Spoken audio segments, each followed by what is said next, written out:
Obviamente, a pergunta que se coloca é quando que um problema estocástico precisa ser resolvido.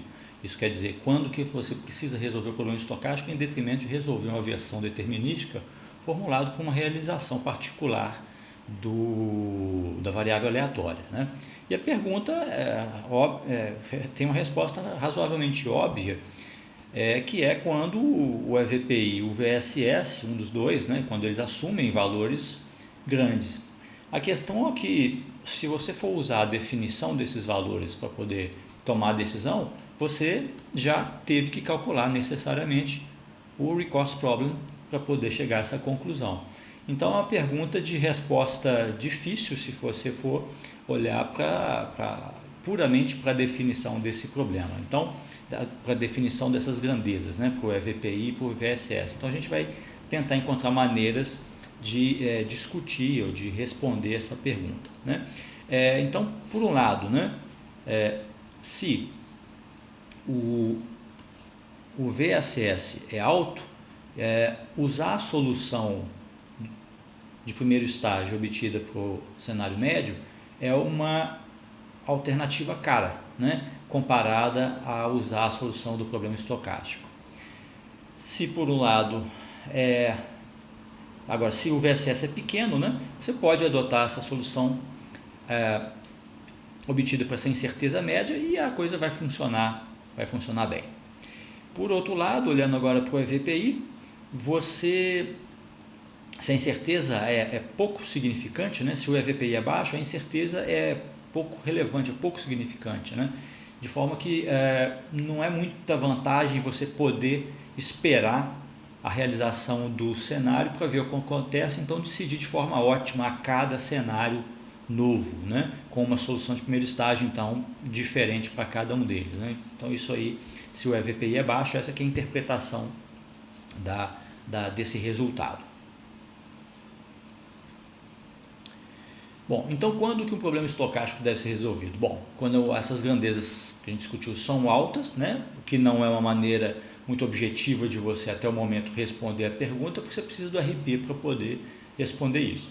Bom, agora, aparentemente, né, faz sentido a gente pensar na solução do problema estocástico quando há mais aleatoriedade nos dados. Esse é um aspecto importante, né, que é intuitivo a gente pensar nisso, né? Isso nos faz pensar que tanto o EVPI quanto o VSS devem crescer quando a variância dessas variáveis aleatórias do problema cresce. Só que a gente vai mostrar casos em que isso não é bem verdade. A gente vai construir um caso padrão e a gente vai aumentar a variância e em um determinado momento, de fato, essas grandezas vão aumentar. Por outro lado, na sequência, uma delas vai, por exemplo, cair, né? Então, não é assim tão fácil de responder essa pergunta. Bom, vamos olhar então esse exemplo que corresponde a um problema de otimização estocástica que envolve uma única variável de primeiro estágio x, e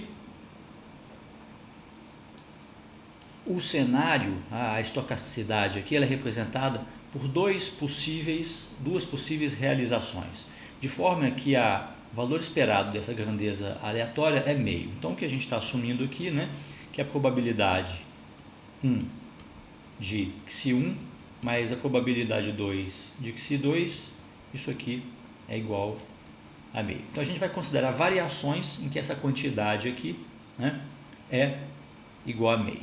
E o problema então de programação estocástica é bastante simples, é minimizar 6x mais 10 vezes a esperança de módulo de x menos que si, que é a variável aleatória, para x maior ou igual a zero.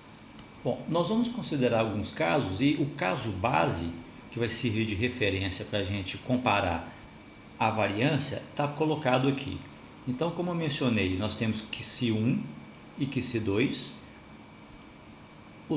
Essas duas possíveis realizações têm a mesma probabilidade meio e como que xi1 mais que xi2 somam 1 vezes as probabilidades, eu tenho então que a esperança de que xi, nesse caso base, é o que a gente queria, que é meio.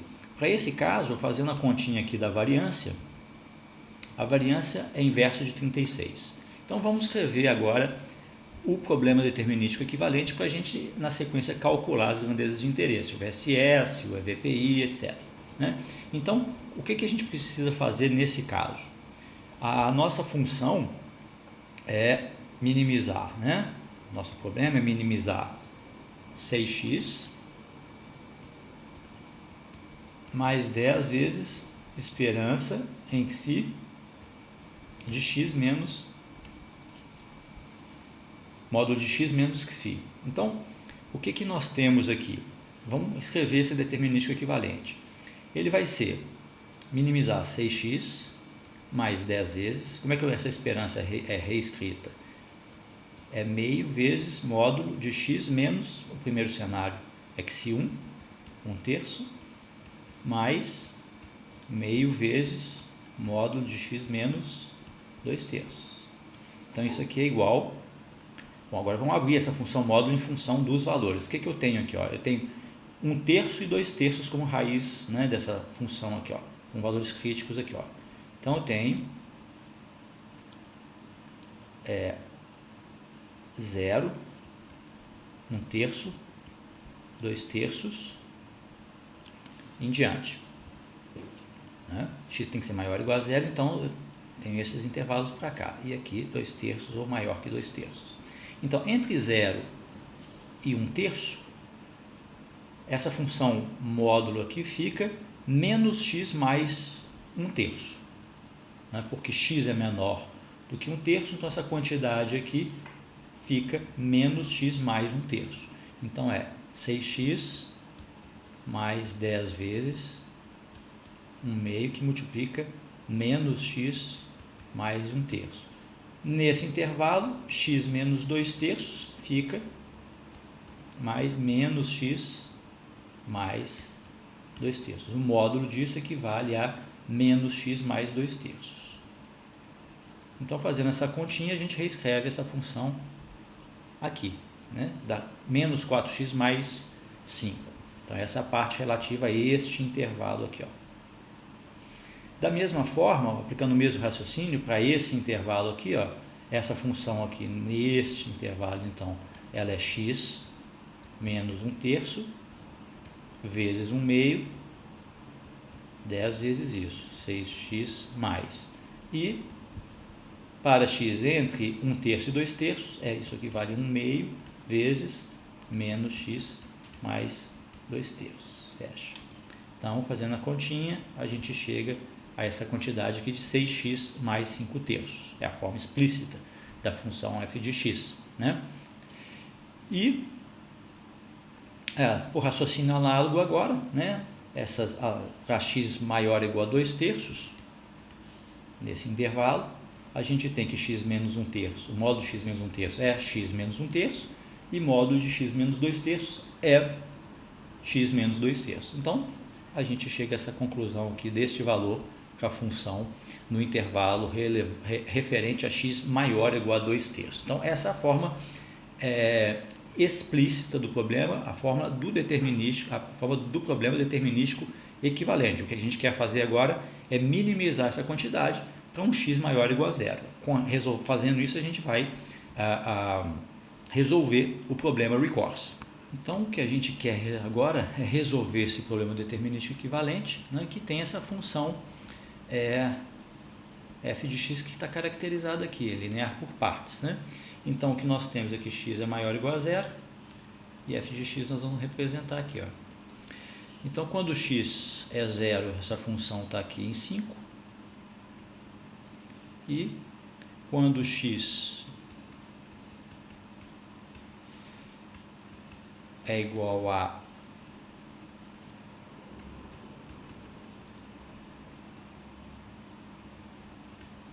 5/4, né? Essa função aqui estaria em 0. Então, essa função ela viria até aqui, né? Só que até 1/3 ela está definida, até 1/3 ela é definida. Então, está 1/3 aqui, ó, aproximadamente. A partir de 1/3, essa função começa a subir por meio dessa função que é 6x mais 5/3. E depois, a inclinação dela ela vai até 2/3, né? De 2/3 em diante, aqui 2/3. ela passa a ser 16x menos 5. Né? Então essa é a função f de x aqui, ó, cujo mínimo ocorre para x estrela igual a 1/3. Né? Então, para x estrela igual a 1/3, nós temos menos 4/3 mais 5, então 15 menos 4 sobre 3, isso aqui dá exatamente 11/3, que é o valor da função f de x estrela. Então, o que falta fazer agora é calcular as outras grandezas de interesse, o latency solution, o valor esperado da solução média e o valor da informação completa. Como que nós vamos fazer isso? Para cada uma das realizações possíveis, nós vamos começar calculando qual que é a solução ótima e o valor dessa solução ótima, para então calcular o latency solution na sequência. Então, vou considerar o primeiro caso aqui, que é XI1. Né? Isso aqui está valendo 1/3. Então, no nosso caso, a função objetiva é 6x mais 10 vezes módulo de x menos 1/3.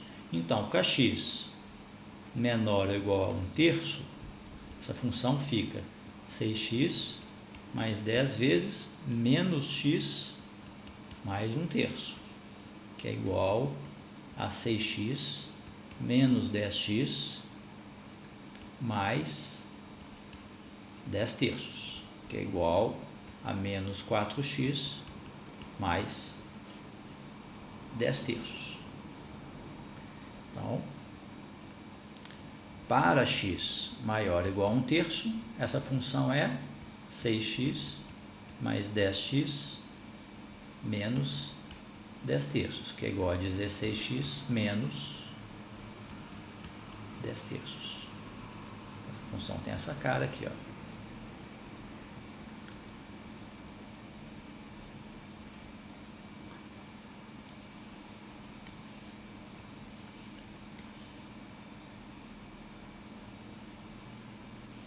E o mínimo ocorre em 1/3.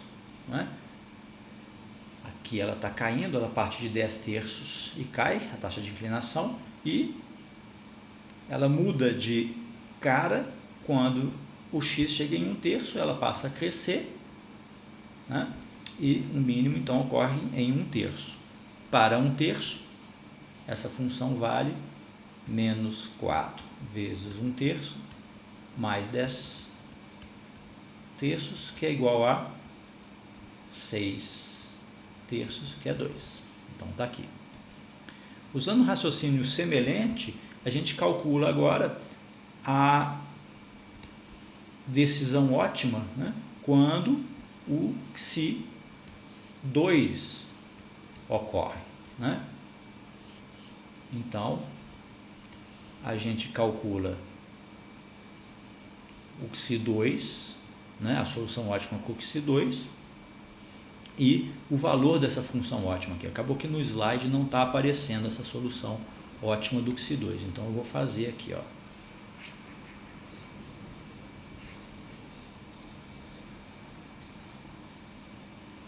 Então, no caso de XI2, o raciocínio é o mesmo, mas o valor não está colocado ali.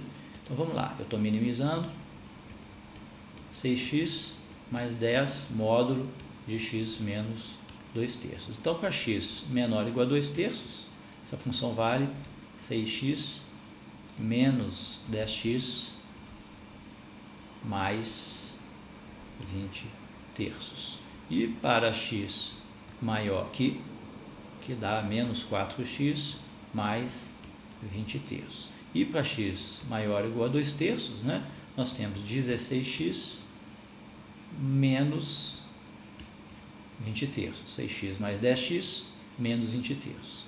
Então, onde que ocorre o mínimo? De novo, o raciocínio é semelhante. Eu estou saindo de 20/3, estou caindo, chego no mínimo aqui em 2/3 e começo a subir com essa taxa de inclinação aqui. Então, o mínimo, claro, para isso daqui, o x barra de 2/3 é o próprio 2/3, e a função objetivo para 2/3, né, 16 vezes 2 terços menos 20 terços, que é 32 menos 20 sobre 3, que é igual a 12 sobre 3, que é igual a 4. Então está aqui. Então agora eu posso calcular o wait and see solution, né? Cada um desses cenários é igualmente provável, então é meio de 2 mais 4, está aqui 3. Então o nosso recourse era 3 mais 2 terços, então o EVPI é exatamente essa parte fracionária aqui, que é 2 terços. Ótimo. Agora, fazendo o mesmo procedimento agora para o cenário médio, o x do cenário médio é exatamente 1 meio, né? A mesma propriedade, né? A gente está atingindo o mínimo nessa quina aqui da curva da função módulo, e fazendo essa continha, o valor esperado da solução, o valor correspondente a esse cenário médio é 3. Então, quem que é o valor esperado da solução média? Eu vou replicar, eu vou utilizar essa solução aqui, ó, x igual a meio, para cada um dos dois cenários, e vou verificar em qual desses intervalos que a função vai cair. E vou calcular o f de x correspondente, o f de x barra correspondente, né? Então,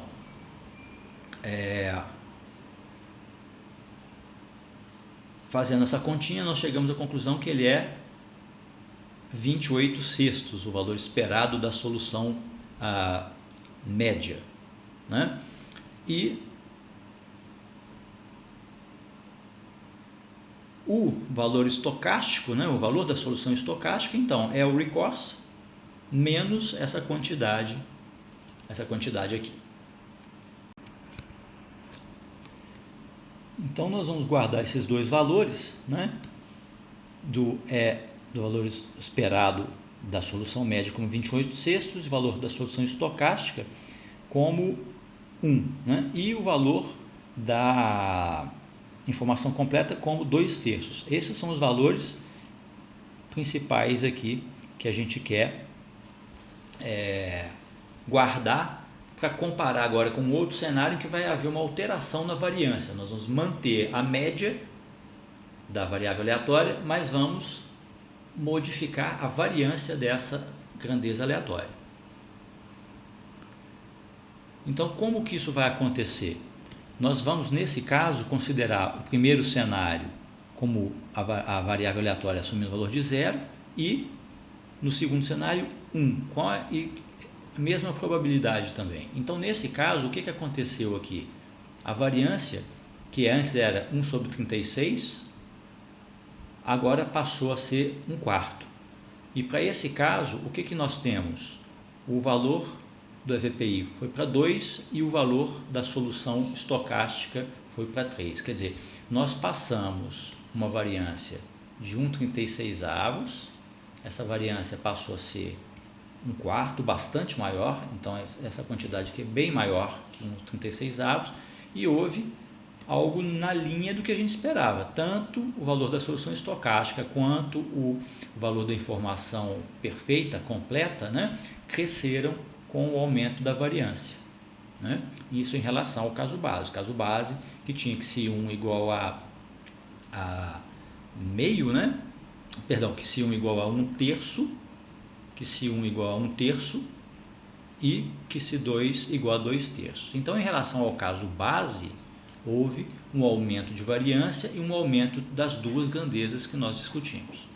Agora, o terceiro caso, que vai manter a média em meio da variável aleatória, mas vai alterar a variância, é o seguinte: o XI1 permanece em 0, o XI2 sai de 1 e vai para 5/8, porém as probabilidades são alteradas, de forma que a variância, então, ela passa de 1/4 para 1/16. Quer dizer, quando eu sair daqui e vim para cá, eu diminuí a variância. Então, houve uma redução de variância. Nesse caso, o que eu observei? O valor, não estou fazendo as contas aqui, as contas estão apenas, os valores estão apenas indicados. O valor esperado da solução perfeita, né, é 2, eu mantive em relação ao caso 2, Então, daqui para cá, eu diminui variância,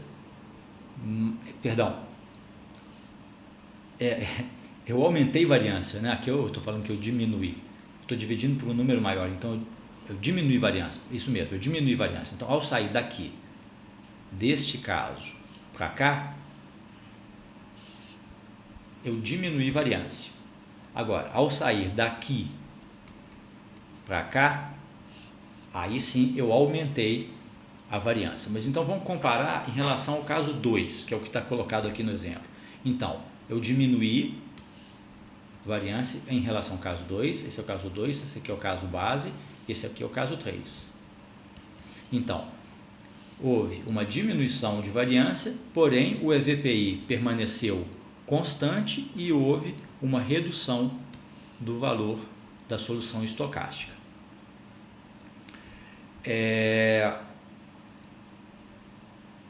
Então essa solução aí, esse caso, ele está em linha com o que a gente esperava em relação ao caso 2, né? Agora, em relação ao caso base, o que a gente observou? A nossa variância cresceu, né? Quando eu saí daqui e vim para cá, minha variância então cresceu, e o EVPI cresceu. Porém, se eu olhar agora em relação ao caso base, o valor da solução estocástica, que antes era diferente de zero, agora ele passou a ser zero. Então, se eu soubesse disso, né, se eu soubesse que o valor da solução estocástica é zero, eu poderia ter evitado a resolução do problema estocástico, resolvendo então o problema determinístico formulado pela expectativa da variável aleatória, né? Essa aqui é a interpretação do VSSC0, né? Só que você só sabe que ele é zero depois que você calcula um monte de coisas, o recurso inclusive, né? Até o momento a gente não evita o cálculo do recurso para poder chegar a essa conclusão, a gente não tem como evitar até o momento. Agora, em relação a outros casos, a gente tem um caso 4 aqui, ó, em que nós temos o XI1 igual a 0,4, o XI2 0,8 e duas probabilidades diferentes, 0,75 e 0,25, de modo que o cenário médio, né, o XI médio, continua sendo 1,5. Nesse caso, em relação ao caso base, nós temos a variância de 0,03 e houve uma redução da variância se a gente considerar o caso base. Agora, o que aconteceu com o EVPI? 0,4 e VSS 1,1. Então, ocorreu um comportamento inverso ao observado no caso anterior. Houve uma redução do valor da informação completa e incremento do valor da solução estocástica com a redução da variância. Então, a gente mostra que a intuição não corresponde exatamente a todos os casos ilustrados aqui. Você pode observar o aumento da variância com a redução dessas duas grandezas, né? Ou com o aumento de uma delas e a redução da outra.